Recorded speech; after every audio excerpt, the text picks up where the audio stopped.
ពេលវេលាដ៏រីករាយមិនអាស្រ័យទៅលើទីកន្លែងនិងរបស់របរទាំងស្រុងនោះទេ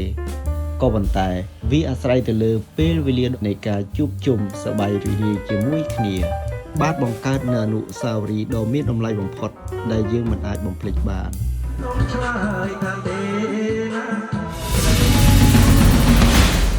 ស៊ីត្រាពីអ្នកអត់បានចូលរួមកម្មវិធីនៅក្នុងវីដេអូ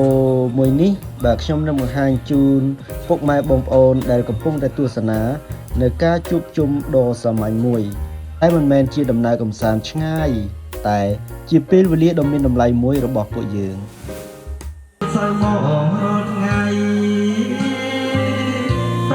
សម្រាប់ខ្ញុំវីដេអូមួយនេះបើទោះជាវាបានកន្លងផុតទៅ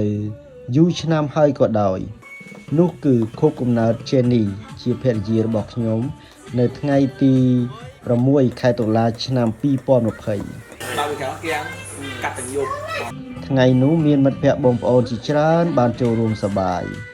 ក្រោមបរិយាកាសដ៏រីករាយនាពេលរាត្រីនៅចាំបានថានៅពេលរាត្រីនោះយើងបានរៀបចំរួមគ្នាទាំងអស់ទាំងការរៀបចំតុកៅអីគឺជួយគ្នាម្ដាយមួយជើង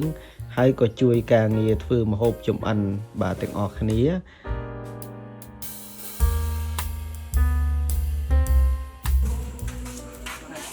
ទិញម្រេចអញញញហើយគេអត់ដឹងណាខ្សែធ្វើទាំង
បន្ទាប់ពីយើងបានចំអិនហើយយើងក៏នាំគ្នាទទួលទានជុំគ្នាមានភេសជ្ជៈនិងអាហារដ៏ឈ្ងុយឆ្ងាញ់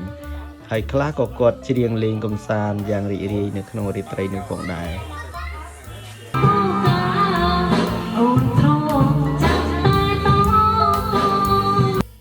ហើយកម្មវិធីមួយនេះគឺជាកម្មវិធីខួបកំណើតរបស់ភរិយារបស់ខ្ញុំគាត់មានឈ្មោះថា Jenny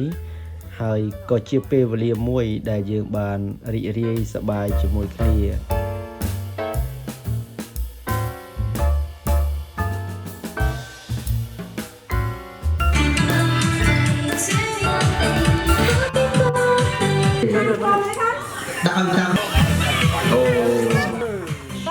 បើទោះបីជាពេលវេលាបានកន្លងផុតទៅច្រើនឆ្នាំហើយក៏ដោយ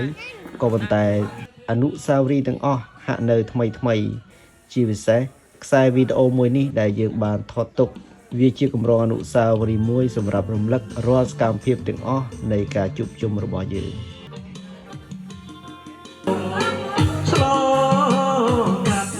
បើលោកអ្នកចូលចិត្តដំណើរកម្សាន្តជាលក្ខណៈគ្រួសារសូមបន្តដំណើរជាមួយយើងក្នុងមាតិកាបន្ត